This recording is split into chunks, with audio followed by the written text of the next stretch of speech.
Speaking of the AFC, obviously the Chiefs are representing the conference again. We talked about the situation in Cincinnati where they've got a quarterback. He's paid well.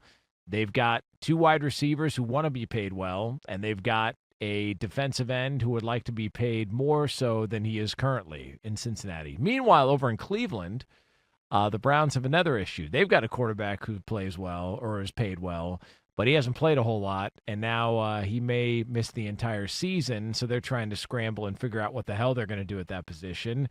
Here was their head coach, Kevin Stefanski, discussing the path and plan at quarterback yesterday. So we're looking at everything, and certainly, you talk about the quarterback position is important when it comes to winning and losing. We get that. We've had different guys that we've won with, so we believe in our system and that a system that's going to adapt to our best players, and certainly you're thinking about the quarterback position when it comes to that. Deshaun Watson's going to get that guy fired. Yeah, well, he just got Ken Dorsey fired. I mean, if you believe in your system so much, and you're touting that you've had other quarterbacks play in that system, win in that system, probably talking about 2 years ago, where Joe Flacco ended up leading them into the playoffs, but there was others. Like how else are you touting your system then? I mean, Alex Van Pelt got pushed out to go call plays for New England. Otherwise, why did he leave? For a lateral job? Lateral move? I mean, think about that. He left Cleveland as the OC to go to New England as the OC, and then he just got fired with Draw Mayo's staff. None of it makes sense. And then Ken Dorsey just got fired this year. So you could say that your system, we believe in our system. Well, okay, but then here's the problem with your system. It hasn't worked for the quarterback that mattered the most. Deshaun Watson's 9-10 as far as his win-loss record in his starts for Cleveland. And the problem with that is like that record really doesn't show the whole story. He's been awful within this system. And look, whether you guys have heard it or not, I've said this since day one. It's never been a good match. Kevin Stefanski's system has never been a match for Deshaun Watson. Ever. Ever. And I know Watson's not been the player that he once was during his time in Houston. We don't need to get into why exactly that is. But he was never going to be the player he was in Houston because this system isn't built for him to be that player. It's not the system where he would excel at. So this team, this situation in Cleveland between their head coach, Kevin Stefanski, their offensive system, and their quarterback, Deshaun Watson, there needs to be a divorce. Like, forget the style of play or lack of production, whatever you want to point to. It's not so much about that. It's because of stylistically, it's never worked. It was never going to work. This is one of those moves where an owner brings in and signs a dude to a huge contract because he thinks he knows better than the rest of his entire organization, his front office, and his coaching staff. I don't care what any of them say. It was never going to work. So that's the hard part about hearing that is, yeah, look, his system works. There's no doubt about it. He's a 2-time coach of the year. And we have watched him take other quarterbacks and been able to excel. It just doesn't work with a quarterback that probably means the most to them because of what they've invested into Deshaun Watson. I just think you have a coach that was put in a situation that he did not, in my estimation, probably maybe would have wanted to weigh out other options, like keeping Baker. And you get put in a situation where you don't keep the quarterback that is taking you in the right direction, maybe not quite as fast as you would have liked, but you're trying to change gears, and you're changing gears to the tune that of the amount of money you paid Deshaun Watson. It's sad to think that the start of the conversation is that man is going to cost him his job. That man has already costed other guys their job. I mean, how the accountability level here does not fall, in my estimation, on the head guy. So if it doesn't fall on the head guy, but yet you're going to ultimately have to fire this guy because it's not working with Deshaun Watson, let me ask you this. At what point can you disconnect with Deshaun Watson, and what coach is going to come in and have success? What, Bill O'Brien? Do you go get Bill O'Brien? That's when he had his best seasons, right? Do you go get Bob from college? I don't. What coach do you go get? I don't think there is a next step for Deshaun Watson. It's over. Like, he's probably going to miss this entire year. He just had to have a second Achilles surgery because you're right. He was doing a TikTok dance or something, with his girlfriend. Like, this is where they're at. It's over. And if he loses his job based upon Deshaun Watson, that's he'll be able to catch on. Like, again, this is one of those unique situations. I don't like retread coaches, but I would look at Stefanski and say, come coach my team. You're a hell of a coach. We know you can coach, and we know that they crowbarred Deshaun Watson into your program and derailed what it is that you were doing in Cleveland. Does him blowing out multiple coordinators multiple years in a row concern you?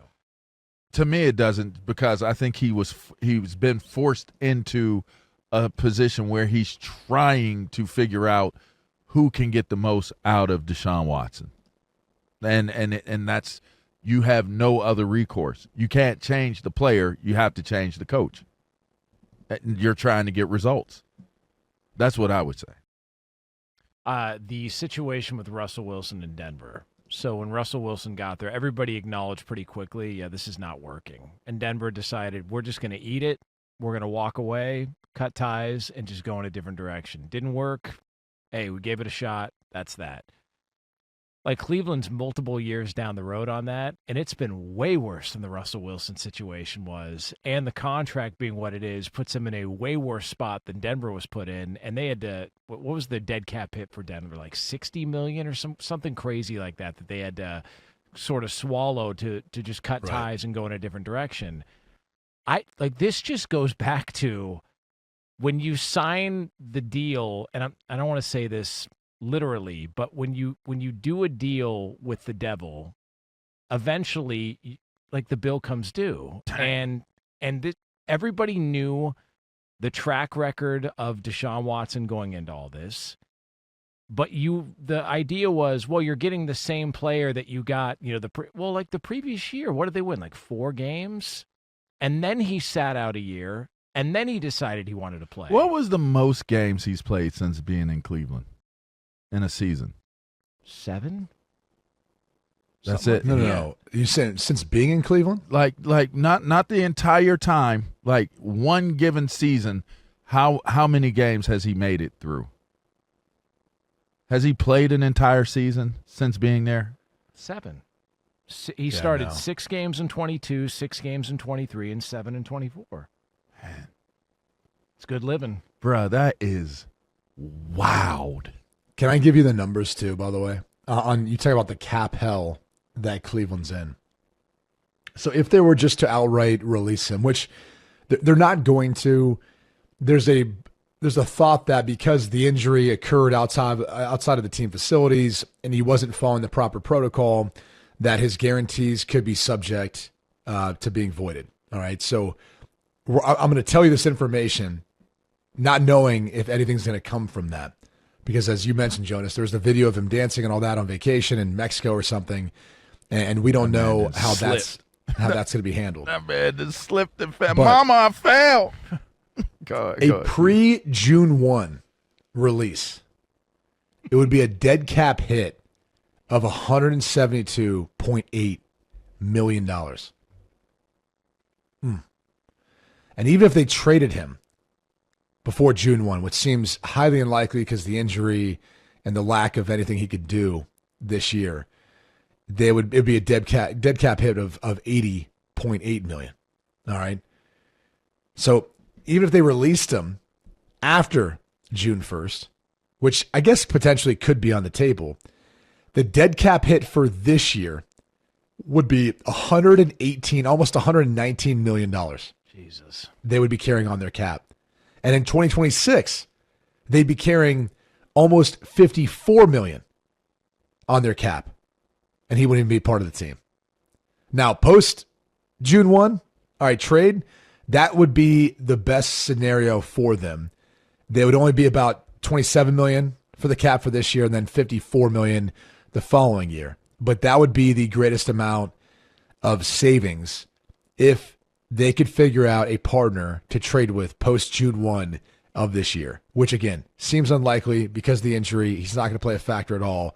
God. They're basically burning cash with him for this year, and you could make the case probably since he's gotten to Cleveland. It's the worst deal in the history of the NFL. I said that people didn't agree with me. Listen, from optics, some people didn't agree with me. I don't know. Some people optics to finances. I said at the moment it happened, on-field play, worst deal. It might be the worst deal ever. Hey, can I just say this? Can I throw this out there? Don't hate. Like, you can hate Deshaun Watson for stiff towels and getting his buttocks rubbed out and being inappropriate with his would-be masseuse or people he's trying. He just itched his butt. Oof. Yeah, he did. Deshaun Watson.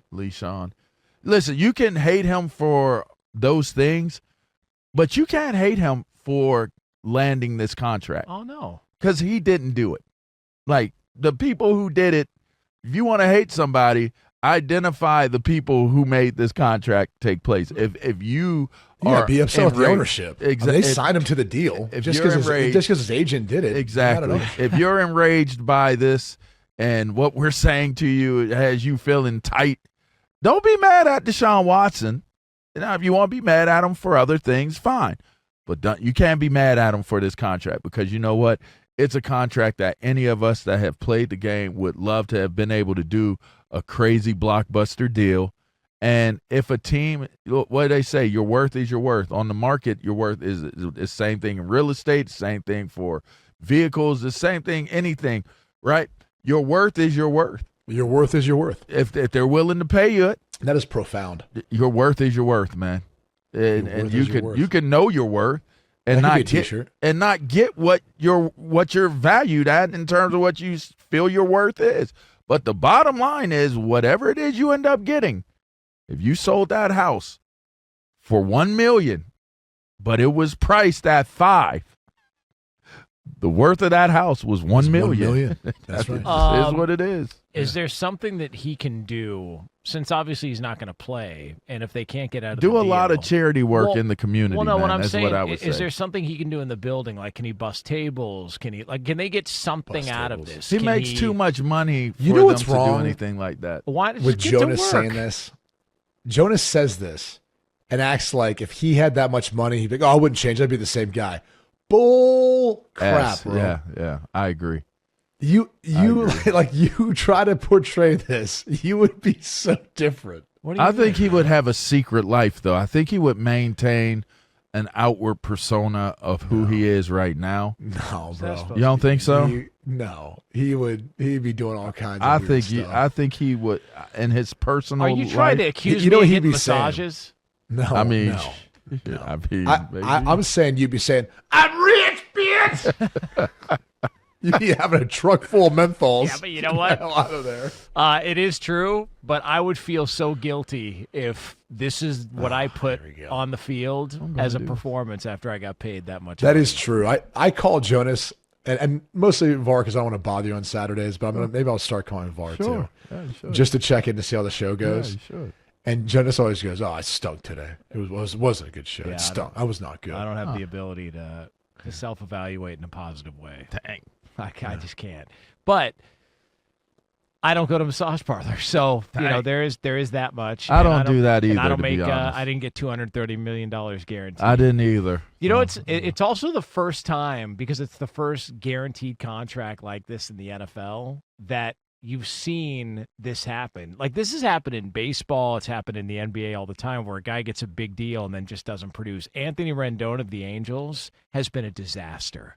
And he got over $200 million for them and got all this guaranteed and just has told people, yeah, baseball's not my priority. And he's played like 50, 60 games a year. Deshaun Watson's the first example of it. The difference is all of the crap off the field that they knew about. Like, you knew about this stuff. Like, it's not like this came up afterwards. They knew all about it.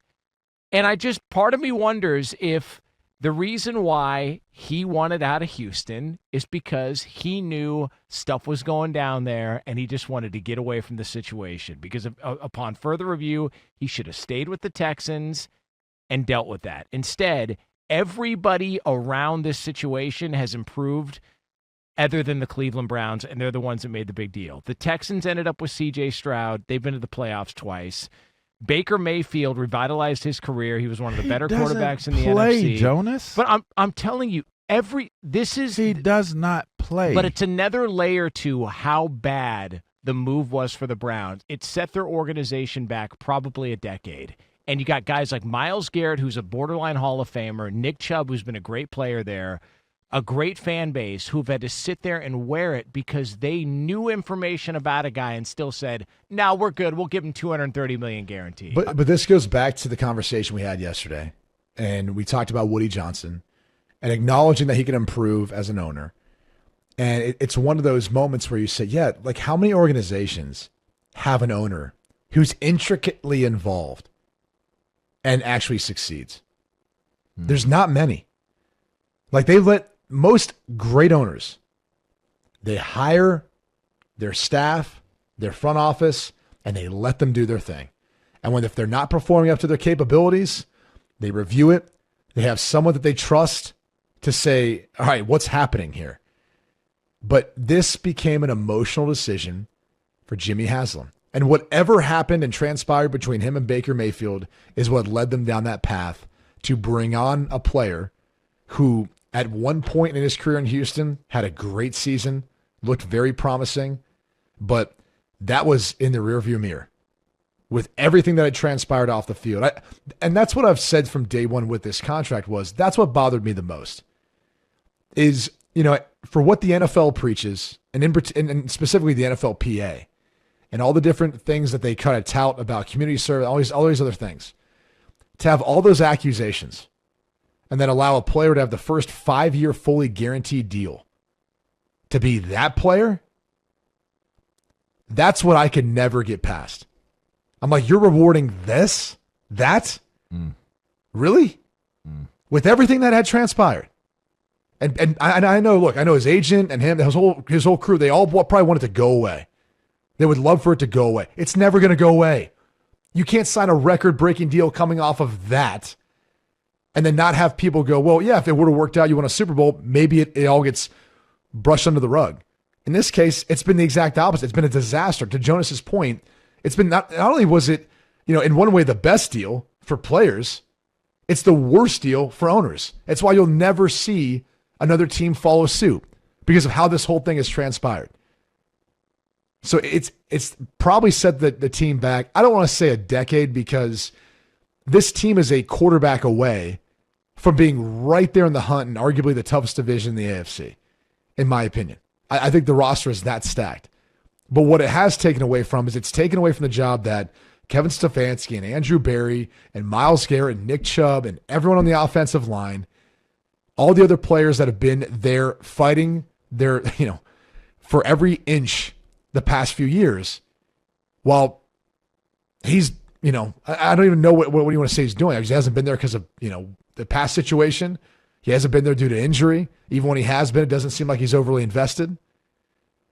So I sit there and just say, yeah, it's probably not a decade, but it's definitely wasted a portion of the lifespan or the career of a guy like Myles Garrett. He's going to be a first ballot Hall of Famer. And it's sad, man. It really is. As a Browns fan, as a former player and all that, it is sad.